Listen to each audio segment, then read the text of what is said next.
मंत्री होईल की नाही होईल याची गॅरंटी मला नव्हती, पण ज्यावेळेस DCM होण्याकरता शिंदे साहेबांनी नकार दिला त्यावेळेस टीव्हीवर बातम्या चालत होत्या, पण आम्ही सगळ्यांनी DCM सरांना विनंती केली की आपण सत्तेमध्ये असलं पाहिजे, कारण की एकनाथ शिंदे नावाच्या चेहऱ्याने हे सरकार येण्यामध्ये फार मोठी ताकद होती, त्यामुळे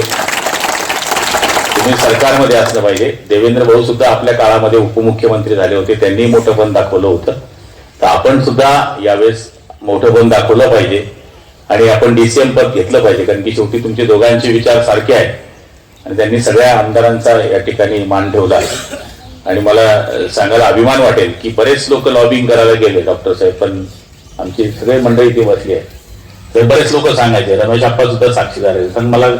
आमची मंडळी सांगायची भाऊ जा तुम्ही काहीतरी सांगा, तर मी काही कधीच त्यांच्याकडे गेलो नाही, कारण की ज्या माणसाला पद द्यायचे असतात त्याला किती टेन्शन असतं हे आपल्याला सगळ्यांना माहिती आहे.